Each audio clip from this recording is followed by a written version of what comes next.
Welcome back. I've just returned home from getting 2 tires replaced on one of my vehicles, which is an ordeal, always, to have to go get a car repaired. Now I'm ready to analyze a game in which the game report at the end said I had 5 blunders in a row. Now, I ran that game review on the app, but when I ran it in the browser, it said I had 4 blunders and a miss.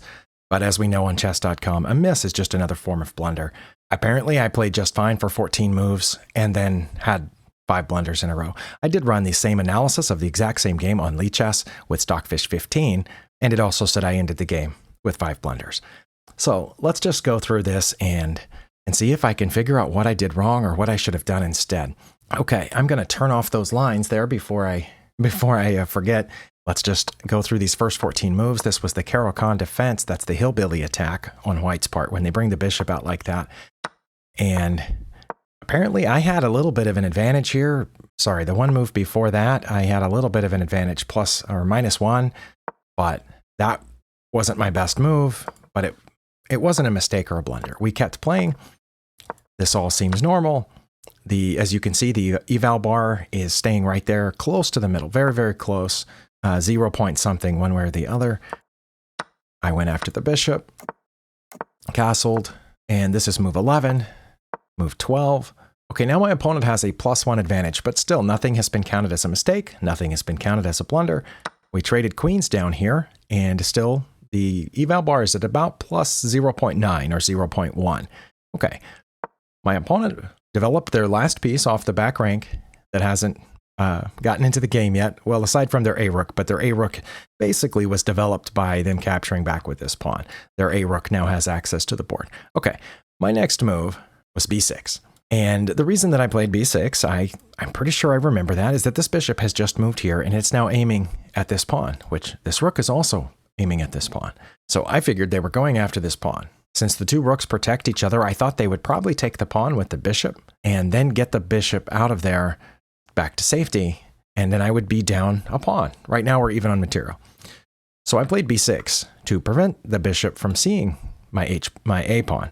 But that, the game review counted as a blunder. You can see the eval bar drop to plus 2.8 or so. So instead of worrying about this pawn, should I have moved the A pawn? Maybe that's what it was, because then the rook wouldn't have been pointed down here. Maybe that's what I should have done, because maybe this is needed to support the C pawn. And so maybe I should have played A6. Is there anything else that I could have done? I guess I could have played the knight in here, but because it would be protected by the pawn, but then where would it go after that? That square is guarded by their knight. I guess from there it could circle back this way. Or maybe since both my knight and my bishop are guarding f6, maybe I should have played f6 now. But then that would have further blocked in my dark squared bishop. But anyway, I told you my reasoning for playing that. I suspect a6 is what I should have done. I'm going to turn on the lines and no, I was wrong. Okay. Bishop to g4. Oh, a6. Okay.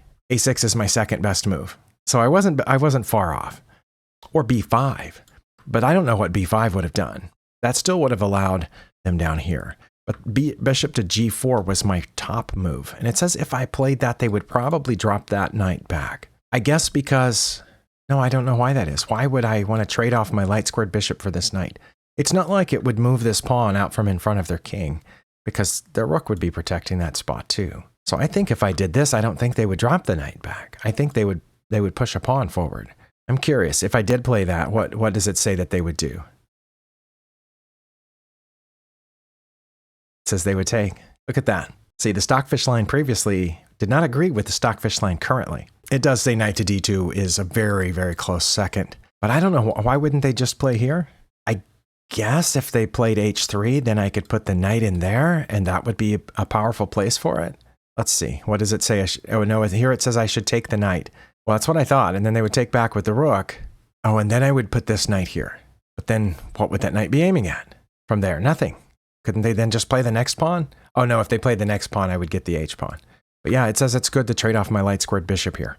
Okay, well, I would not have guessed that. And in fact, it says they wouldn't do that. They would come after the pawn that I had curiously left undefended because Stockfish said defending it was a blunder. Okay, but back here, it is now saying that a6 is my top move. But for some reason, b6 was bad. Look at that. a6 actually has a very clear advantage now. The previous time we looked, this had a very slight advantage, bishop to g4, but right now, That's almost a half a point advantage to play for playing a6 over the next best move. Okay, but I played there. All right, I can see why b6 was a... Oh, wait, it says they should take here? Oh, because my rook's undefended. Oh, well, why didn't you say something? I'm kidding. I know that this was recorded before you were watching it. It's not live. So they should have just taken the b pawn. If I took back, that rook's undefended. Okay, so that's why playing b6 was a blunder. I get it now. That makes sense. Before, when I first saw the position, it was incomprehensible to me. But now it is, because I have an undefended piece that is under attack if I play b6 and if they take that pawn. So a6 is definitely the better move here. All right, I got it. Okay, so they should have taken b6 here because it was a free pawn. Or they would have gotten a free rook had I taken back. A rook for a bishop and a pawn. It would have been bad. I basically would have had to have let them take that pawn. But they didn't. They didn't play any of those moves that are listed on the lines. I'm going to turn the lines off, though. So I'm guessing my opponent's next move was also a blunder. It was, because it took us back to even, or very, very close to even. Okay, and we already know from the game review that I had 5 blunders in a row, so my next move was a blunder. Now, I wasn't sure what to do here. I played h6. My idea was that it would be currently defended by the bishop, and in just a second, I would move my king up there. And then I guess I thought I would push that pawn forward, or maybe not even move my king forward, maybe do that and then that. And then I don't know exactly what I was planning. But I didn't have a lot of options. So my guess is here I should have done something about this pawn. Perhaps no, because that would have given up this pawn. Oh, maybe c5 would have defended that pawn. Or getting my bishop here. Maybe that's what I should have done. Okay, I'm going to say bishop to b7 is what I should have done. Lines, bishop to b7. Or bishop to d7, either one. Because then that would have defended the rook this way. Well, that makes sense. Or b5. I'm curious as to why not c5.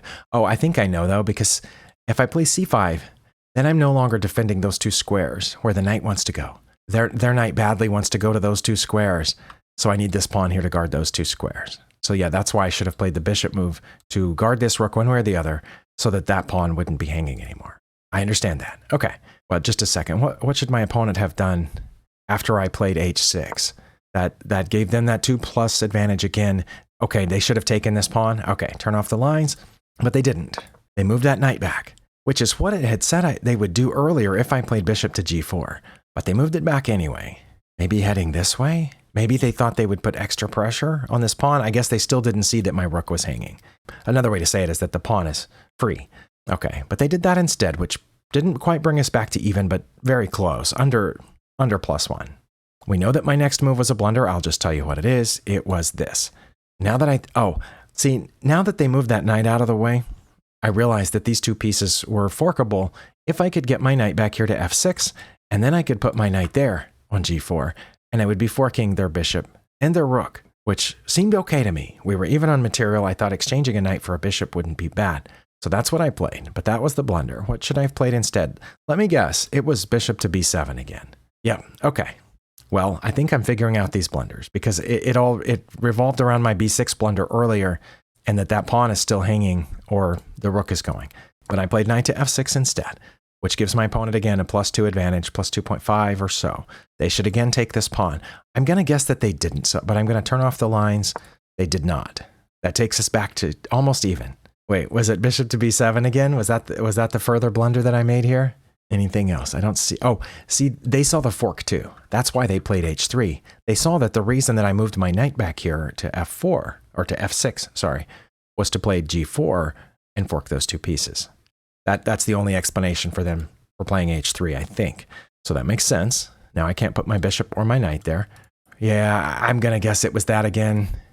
No, it wasn't. This time it was bishop to e6. I had to play bishop to e6 this time. Really? For some reason, bishop to b7 would have been bad now. Okay, well, I don't understand that at all. Why is that so important now?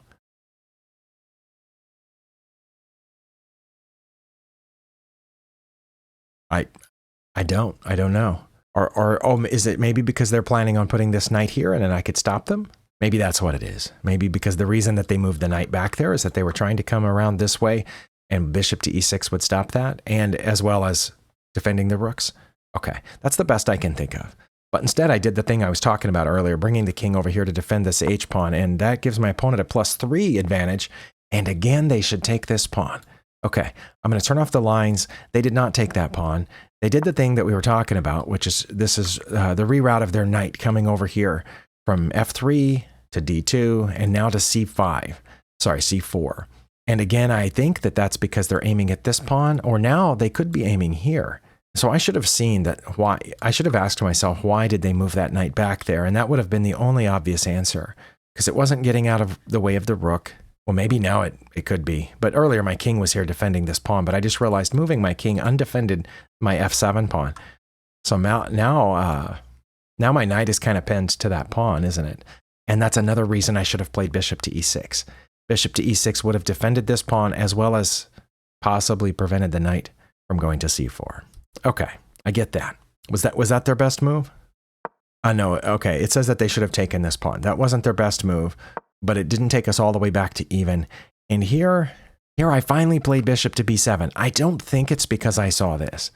I don't remember specifically seeing the fact that my rook was undefended, but I wanted to develop it to be able to move these two rooks. I remember that. Also, wait, no. I mean, maybe the things I just said were the actual reason I moved that bishop, but why didn't I see this? Wait, no, my rook's guarding that square. Okay. See, just now when I saw this, I thought, oh no, this knight can come here and hit both of those pieces, the bishop and the undefended pawn. But my rook is guarding that square, so that shouldn't make any difference. But I guess I should have seen that they could have come in here again because of this. But wait, now the rook's defended. Okay, I don't understand. But this was a blunder, right? Yeah, this took us back to +3. So what should I have done instead? Is c5 now? I'm going to turn on the lines and find out. No. Again, bishop to e6. Oh, because my rook is defending this square. Oh, wait. That pawn's undefended too. So the knight isn't aiming here. The knight's aiming there and then here. I have 2 undefended pawns in this position. Well, 3 really. But once they go there, they're hitting both of these undefended pawns. At least bishop to e6 would protect this one. But then once they went there, then what? Let's see, bishop to e6 is what it says I should have played. And then it says they would play rook f to f1. Wait, this is rook f. Rook f to f1. They just would have backed that rook up? I don't think that's what they would have done. Wouldn't they have taken this pawn? Well, it says that's one of their top 3 moves. What would I have done if they had taken that pawn? It says I would have taken that pawn? Oh, I would have taken a pawn, giving up the knight in order to get this knight, now that my bishop is protecting this from the rook. Well, I can see that now that Stockfish has showed it all to me, but I don't know if it's going to be a while before I'm able to see that in a game. But yeah, I should have been able to see that that pawn and that pawn and that pawn are all undefended. So I should have played here to at least protect against one of those problems. But instead, oh, turn off the lines. Instead, I played there, which, again, I was maybe thinking of this, maybe thinking of this. So I did guard one of the undefended pawns and the undefended rook. Both rooks were undefended. Now both rooks are defended and that pawn. So moving that one piece defended 3 pieces that were previously undefended. But now that's not defended. I don't think that matters, though. How many blunders is that? Move 14, move 15, move 16, move 17, move 18. Okay, so that was all 5 of them. And I think, 3 of them involved this pawn right here. Okay. But my opponent kept blundering too. But here, that wasn't a blunder. But the eval bar dropped a little bit, so it must not have been their best move. But they took one of my undefended pawns, and they're aiming at this undefended pawn. At least this one's defended now. This is where I resigned. Now, you might be asking, why did he resign here? Because I didn't see any good move. I didn't see any way out of this. I could bring the king back to defend that pawn. If I moved the rook over to defend the pawn, they could go here. No, they couldn't. What would I have done? Is that what it says I should have done right now? No, I should have brought the king back. But that basically would have undone what I had already done. But that's my best move in this position. But yeah, I didn't see any good moves in this position at all. And as you see, my best one still leaves me down plus 2.7. But yeah, I didn't feel like trapping this over here. So yeah, the last couple of moves I should have played bishop to e6, and the couple before that I should have played bishop to d7. But yeah, that's the thing I didn't see. That helped me. It did. I think in every one of these cases, I understood the blunder. which is rare. Normally, when I go through a game review, there at least half the blunders or mistakes I don't understand why the move was bad, or I don't understand why Stockfish's suggested move is better. But in this case, I think I did, especially the first one, moving this pawn. I realized almost immediately that it left this problem here. So yeah, I would have played a6 then instead of b6 if I had this to do over again. I do understand that. So hopefully this helped some of you. Either way, I do appreciate you watching, and I'll see you next time.